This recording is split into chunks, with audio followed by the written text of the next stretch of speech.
name placards and everything. Before I get started, go ahead and take a deep breath. We're going to have some fun. Okay? Move a little bit forward in your chair. You're comfortable. And feel free to pull out your phone, tweet, text, talk about this stuff as much as you'd like. Because we're going to talk a little bit about relationships.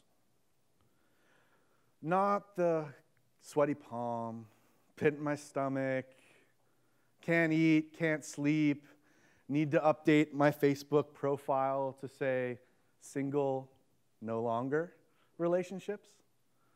But the powerful relationships that develop between organizations and people, brands.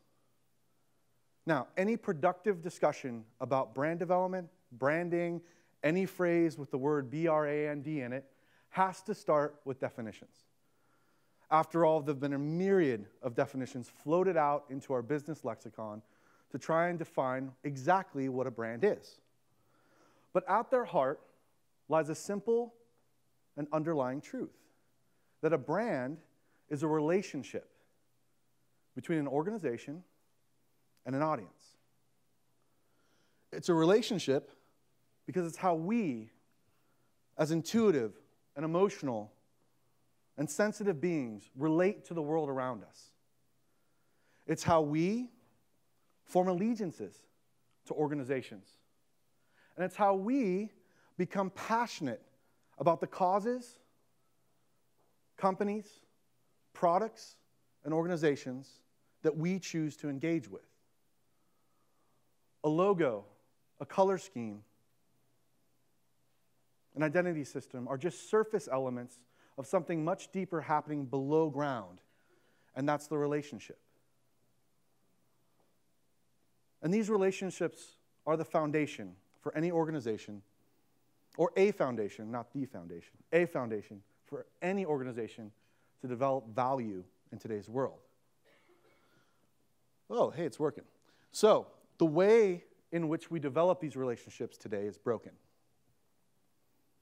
What worked for Coke isn't going to work for Dropbox. What worked for Wells Fargo isn't going to work for Square. And what worked for Ford is certainly not working for Tesla. The world has changed in dramatic and wonderful ways all around us. And yet the way that we approach brand development has remained relatively the same. And at the heart of this broken system is this cultural narrative of creative brilliance that I call the myth of the brand genius. There it is. The myth tells us this story of a brand genius, if given the right creative environment and if paid the right fee, will work out a world-class brand to hand back over to the organization to simply execute upon. And at the heart of the brand genius is this process, typically proprietary, typically using some kind of fanciful language, and typically rooted deeply in the factory think of industrialization. In the factory, A plus B plus C equals a product. In brand development, a logo plus a brand promise plus a color scheme, so on and so forth, will eventually equal out to be a brand. How many of you have had or gone through a process similar to that? That's what I thought. And as much as my colleagues may flinch and do flinch at what I'm about to say, the truly great brands today are no longer being developed on the 40th floor high-rise of a Madison Avenue building.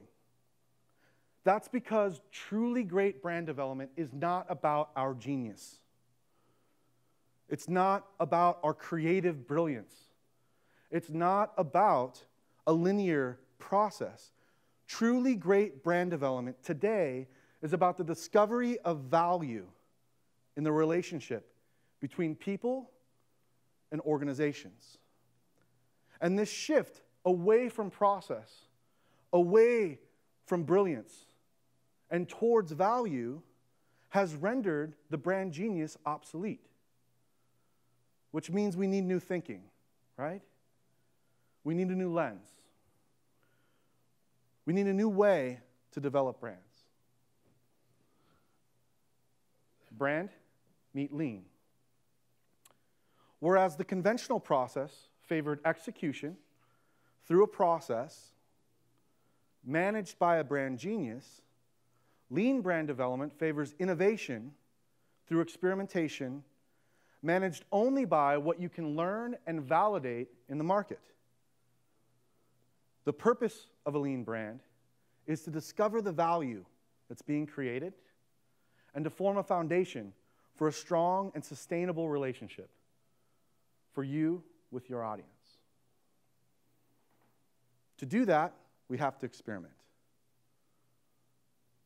And experimentation revolves around three simple questions. 1, what do we need to learn? 2, how can we measure? And 3, what can we build at a minimum level in order to generate some sort of learning?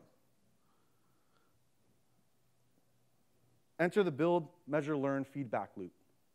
How many of you have read Lean Startup? A few? Great. Leanne has. That's good. Lean Startup uses this build, measure, learn feedback loop so that you can learn in a validated way. And the first step to the loop is to enter the build phase as quickly as possible. And we do this in brand development through a minimum viable brand. A minimum viable brand distills the relationship between you and your audience down to its most important parts: story, artifact, and invitation. A story is just that, your story. Why you? Why do you matter? Who are you? What change are you trying to make in the world? An artifact is the projection of that story and the reflection of the relationship being developed. Whether it's a pink mustache on a car or an immersive experience at Google's campus, an artifact's goal is to engage somebody with your story and to reflect the relationship they're forming with you. And finally, invitation. An invitation is much more than simple messaging. An invitation is how you invite people to join you. The context, the medium, what you say, how you say it, where you show up, all matter to how people respond to you. What we don't need is more sales messages. What we don't need is more marketing. What we do need is to inspire people to join us, inspire people to become a part of us, and inspire people to make the changes that we want to make together. That's a minimum viable brand. We put that in a neat package. We move it around a build, measure, learn feedback loop.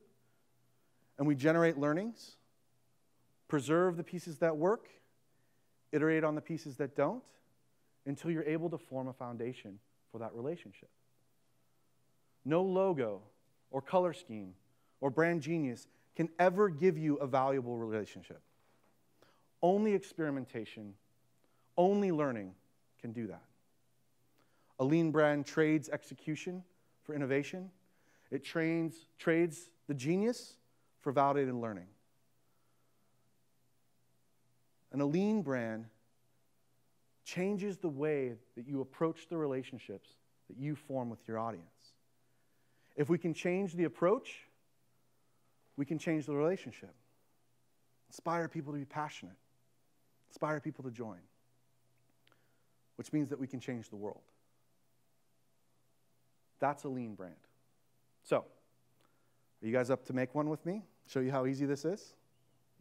That's weak. Are you guys up to do this with me? Okay, that's what I thought. So let's do it. I'm going to ask you 2 questions, very simple questions. I want you to sit back. You're already sitting back. Relax. Take a deep breath. Think about these for a second. And I want you to try and distill your answer down to a single word, powerful word that means something to you. Okay? Got it? So take that deep breath. Here's the first question. What are you fighting against? What can you no longer stand for? What do you want to see eliminated, eradicated? What are you fighting against? Got your answer? Give me a little nod if you've got an answer there. I see no nods, so no one. Okay, there's some nods. All right, nods. All right, so hold on to that. Don't lose it. Ask the second question. What are you fighting for? What's the change you want to see in the world? What's the impact you want to make? Why do you get up in the morning, drive to the office or the coffee shop for some of us, and put in 12 hours? What are you fighting for? When you've got it, give me a nice nod so I know that we can move on. Yeah? Good, good. Okay, take another deep breath. Unslouch your back. Move to the front of your seat. Come on, move to the front. Stand up. Why not? Stand up, right? We need some energy in this room. We have to bring energy back into the relationships we developed. We have to bring entropy back into our brand development. We can no longer accept the myth of creative brilliance. That does not create a relationship. Your passion, who you are, matters. And synchronicity between who you are and knowing that and who your audience wants to become is where brand relationships are formed. So I'm going to ask you that question again, and I want you, not silently, not quietly, not politely, I want you to yell at the top of your lungs your answer to that question. I want to hear it loudly, okay? Everyone's cool with that? So what are you fighting against? War. I'm not inspired to join you. I don't want to join your party if that's as good as you can get, right? I want to change the world with you. What are you fighting against? Good. Good. And what are you fighting for? Let's do it all over again. What are we fighting against? Good. You ready? I'll give you a countdown this time. What are you fighting for? 3, 2, 1. Good. That is your brand. Now validate whether or not that matters. Can you get one person to care about that? Great. Can you get 2 people? Awesome. How about 5 people? Who's passionate about that? And why? That's brand development. That's how you can change the world. Your story matters. Now, to form your minimum viable brand, you can sit down if you'd like. To form your minimum viable brand, it's very simple. Put your best thinking around how do we tell that story. I heard we're fighting against war. How do we tell that story? I saw a stop sign that said stop, a simple sticker, war. It's an artifact. How do you tell that story? And then how do you invite people to join you? How do you inspire them to be a part? Test, learn, preserve what works, iterate what doesn't. That's brand development today, and that's the lean brand. My name's Jeremiah Gardner. I wrote a book about this called The Lean Brand, and I'll be, I think, right across the way talking about this stuff a little bit more. Thank you so much for having me.